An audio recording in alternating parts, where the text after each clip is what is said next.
Xbox has the games. They just do.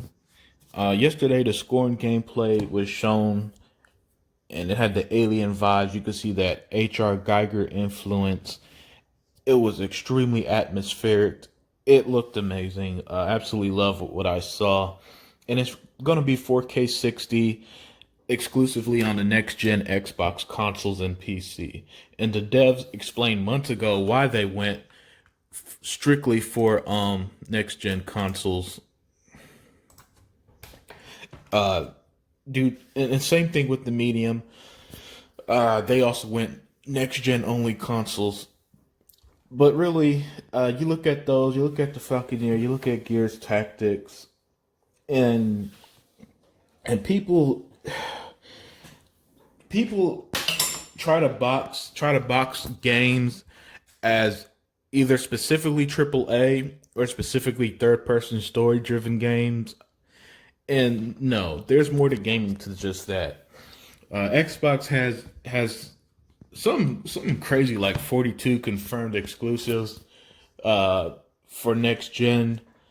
For all the people, for all the people who just bitch and moan about exclusives, we know the games that they showed months ago: Vowed, Fable, Halo Infinite, which I can't wait to see how that looks upgraded because what I saw with Gears 5, it's a free remaster basically.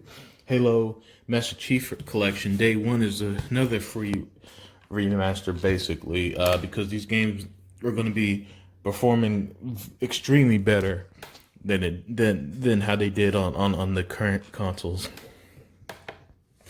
Um, and I know I see Microsoft kind of pushing this whole you have 1,000 game day one thanks to backwards compatibility and features like auto HDR means that they're running better than ever.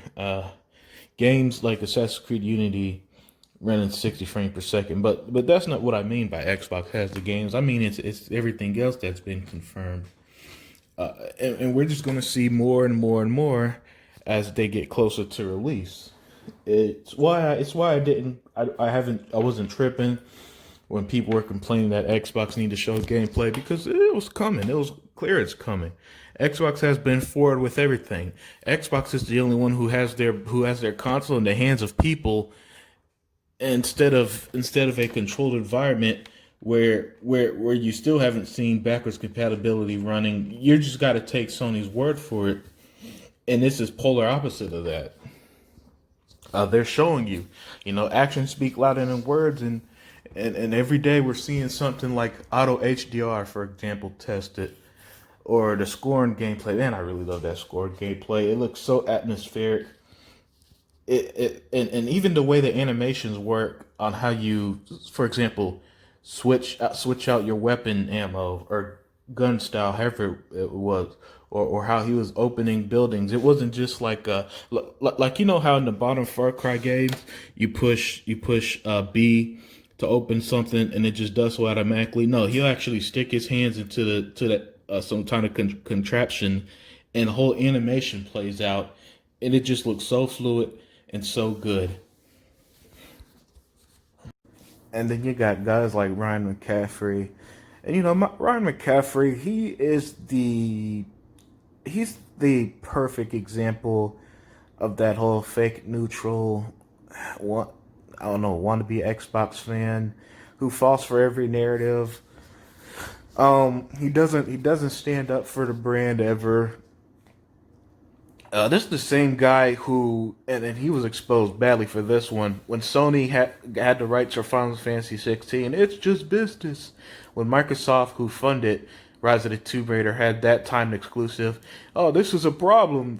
This is a problem. This ain't right.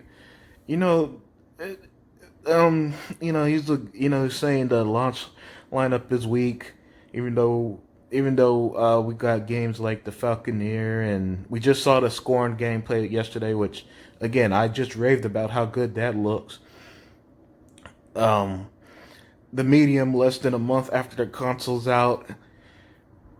Then you still got games like Assassin's Creed Valhalla, and let's stop downplaying third party games or multi-plat games. Can we stop that stupid shit? Because these third party games also look like a blast, and are also great. I mean, you gonna shit on a game like Doom Eternal because it's not exclusive? I mean, come on now. The day after the scoring gameplay, PlayStation shows off a remote control and showing off, and it's pretty much how every smart TV. I know the Roku built-in TVs definitely have it, where where you have buttons for like YouTube, Netflix, and all that stuff, and it's just like it's a lot of things do kind of feel like the reverse of 2013. Like Sony has the weaker console and they ain't showing shit. Uh, we're about 3 weeks away from the release of next gen, and nobody's touched the PS5 box. They haven't showed a backwards compatible game. Even the gameplay they have shown has been a controlled environment. It's just like every time they show Spider-Man, it's a boss fight or a CGI cut scene. While Xbox is giving you gameplay, they showed off these awesome features like quicker zoom and auto HDR, backwards compatible. We've seen next gen gameplay. We've seen it all. Like I swear, we've seen more of the PlayStation controller than the actual console. And then it's to the point that the most that they got was a remote control and a 5 minute UI video. While I just saw awesome 13-minute video of gameplay for Scorn. The Falconeer gameplay looks good. They're saying it's like a spiritual successor to a game like Crimson Skies. I mean, Xbox is where it's at, man. It's where it's at. And this next generation, I cannot explain how hyped I am. Like I've said before, I'm having trouble playing my on my Xbox One X because that Xbox Series X, it just looks mind blowing. And I'm just trugging along these next 3 weeks until the console is out.